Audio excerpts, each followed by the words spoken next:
Buat yang lagi jerawatan, pasti seneng banget deh kalau jerawatnya hilang. Sayangnya abis itu suka muncul masalah baru nih, yaitu bekas jerawat. Banyak loh yang suka nanyain topik ini di aplikasi Alo Dokter. Kalau kamu salah satunya dan pengen tahu gimana caranya ngilangin bekas jerawat, tonton video ini sampai habis ya, karena saya akan jelasin sampai tuntas.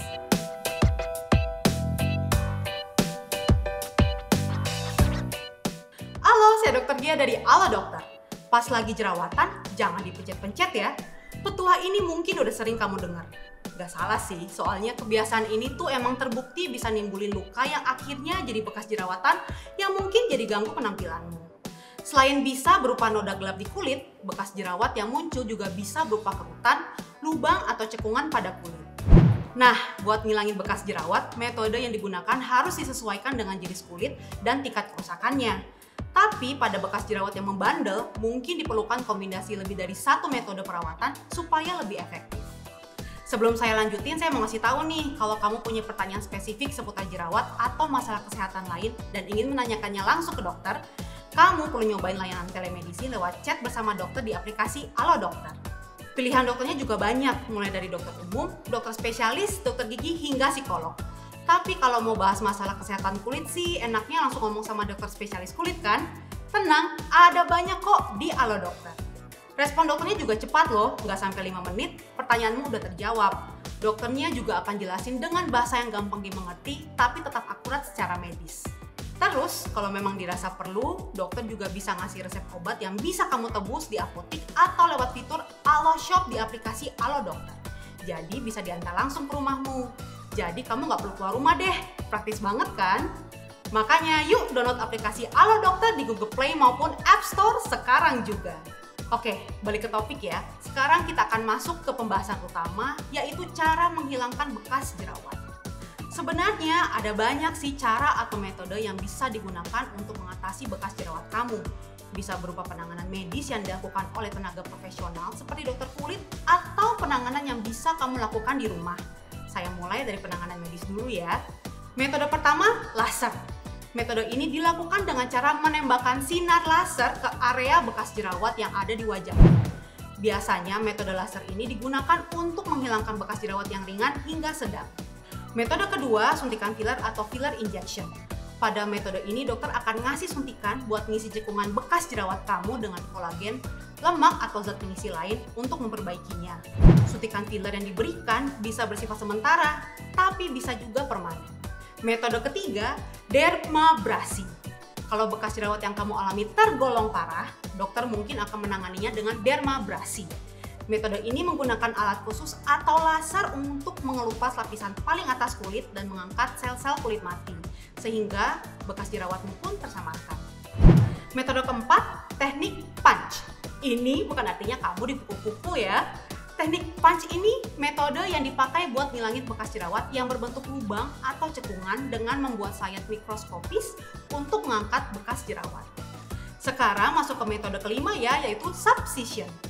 Biasanya teknik subcision ini digunakan untuk menghilangkan bekas jerawat yang berbentuk kerutan. Pada teknik ini, lapisan teratas kulit kamu akan diangkat untuk bantu bekas luka kamu jadi sejajar dengan permukaan kulit lainnya sehingga bekas jerawat jadi tersamarkan. Biasanya metode ini diikuti dengan perawatan lain seperti dermabrasi dan perawatan laser.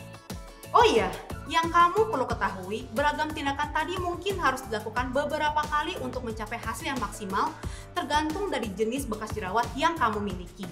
Nah, untuk menentukan yang mana yang paling sesuai, diskusikan secara mendalam dengan dokter ya. So, itu tadi beberapa penanganan medis yang bisa kamu lakukan untuk ngilangin bekas jerawat. Kalau buat penanganan atau langkah perawatan kulit di rumah, bakal saya jelasin lebih lanjut nanti. Sekarang saya mau ngingetin kamu buat subscribe dulu ke channel YouTube Alo Dokter dan nyalain juga lambang lonceng notifikasinya. Ini supaya kamu bisa dapat update pas kita upload video informasi kesehatan terbaru di channel ini. Balik lagi ke pembahasan tadi ya, saya mau kasih tahu berbagai kandungan dalam produk kecantikan yang bisa dipakai buat nanganin bekas jerawat di rumah. Perlu saya tekanin nih, penggunaan produk ini sebaiknya juga dikonsultasikan dulu ke dokter kulit. Tujuannya supaya kamu bisa tahu mana yang cocok untuk kondisi kulit kamu, apalagi kalau kulit kamu tuh sensitif. Terus nanti juga biar dikasih tahu sama dokternya dosis dan cara pakai yang benar tuh seperti apa supaya efektif dan gak menimbulkan efek samping yang gak diinginkan kayak iritasi misalnya. Jadi jangan cuma ngandelin rekomendasi beauty blogger atau skincare guru aja. Bukan berarti rekomendasi mereka tuh gak bagus ya. Apalagi ngeliat pengalaman mereka menggunakan suatu skincare emang bermanfaat buat kita bisa membayangkan gimana efek penggunaannya di kulit kita gitu kan. Cuman ya, kondisi kulit tiap orang kan berbeda-beda, jadi penanganannya tetap harus sesuai dengan kondisinya. Nah, siapa lagi yang lebih bisa dipercaya buat nanganin kondisi kulit kamu selain ahlinya? Oke, jadi kandungan yang pertama adalah alpha hydroxy acids atau AHA. Selain bisa nyembuhin jerawat, kandungan ini juga bisa menghilangkan sel kulit mati dan mencegah penyumbatan pori-pori sehingga bekas jerawat bisa terlihat lebih pudar. Tapi jangan dipakai terlalu sering ya, maksimal 2 kali seminggu aja. Berikutnya lactic acid atau asam laktat yang biasa dipakai buat peeling atau pengangkatan lapisan terluar kulit. Sebuah penelitian menunjukkan kalau rutin melakukan prosedur peeling oleh dokter kulit menggunakan lactic acid setiap 2 minggu selama 3 bulan bisa memperbaiki tekstur, tampilan, dan warna dari bekas jerawat loh. Selain bisa ditemukan dalam bentuk toner atau serum, lactic acid ini juga diketahui terkandung secara alami dalam cuka apel. Cuman kalau mau nyobain pakai cuka apel ya hati-hati ya, apalagi kalau kulitmu sensitif. Kemudian retinoid atau retinol.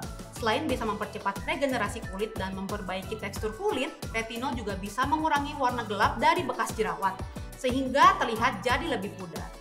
Sayangnya kandungan ini bisa bikin kulit kamu lebih sensitif, khususnya pas lagi kena paparan sinar matahari. Jadi jangan lupa pakai sunscreen kalau lagi pakai retinol. Terus, biar aman, konsultasikan dulu penggunaannya ke dokter kulit ya. Selanjutnya, salicylic acid atau asam salisilat. Selain sering dipakai buat nyembuhin jerawat, kandungan ini bisa membersihkan pori-pori, mengurangi pembekakan dan kemerahan, serta mengeksfoliasi kulit. Makanya, kandungan ini bisa mengurangi tampilan bekas jerawat. Tapi hati-hati kalau dipakai berlebihan, soalnya bikin kulit kamu jadi kering dan iritasi. Makanya kalau mau pakai produk yang mengandung asam salisilat, lebih baik aplikasikan langsung ke kulit yang bermasalah. Dan lagi-lagi, konsultasikan dulu ke dokter kulit ya sebelum dipakai. Yang terakhir dan suka kelupaan sama orang-orang nih, sunscreen atau tabir surya. Tinggal di Indonesia itu nggak bikin kamu kebal sama dampak buruk dari sinar UV loh. Sinar matahari langsung itu bisa bikin bekas luka yang menggelap jadi makin kelihatan gelap. Udah gitu, tadi kan ada kandungan yang bekerja lebih baik kalau diiringi dengan pemakaian sunscreen. So, jangan lupa pakai sunscreen ya setelah selesai pakai skincare minimal yang SPF-nya 30. Itu tadi beberapa penanganan yang bisa kamu lakuin buat ngilangin bekas jerawat. Supaya jerawat dan bekas yang nggak muncul lagi di kulit kamu, lebih baik kamu rutin menjaga kebersihan kulit wajah ya. Caranya cuci muka pakai sabun khusus muka cukup 2 kali sehari aja. Terus jangan biasain skip dan nggak pakai pelembab ya. Lebih baik pilih pelembab berbahan dasar air biar kulit nggak makin berminyak tapi tetap lembut. Hindari sering-sering menyentuh muka, apalagi kalau kamu belum cuci tangan. Terakhir, jangan lupa terapin pola hidup sehat dengan mengkonsumsi makanan sehat bergizi seimbang, rutin olahraga, cukup tidur malam, dan kelola stres dengan baik. Hal ini baik untuk jaga kesehatan kamu secara menyeluruh, termasuk kesehatan kulitmu. Oke, kayaknya sampai segitu dulu informasi yang bisa saya sampaikan kali ini. Semoga bermanfaat dan bisa bikin kamu lebih tahu cara penanganan sekaligus pencegahan bekas jerawat yang tepat. Kalau kamu punya topik lain yang mau dibahas di YouTube Ala Dokter, tulis di kolom komentar ya. Terima kasih sudah menyaksikan video ini. Jangan lupa untuk like, comment, share, dan subscribe. Hidup sehat bersama Ala Dokter.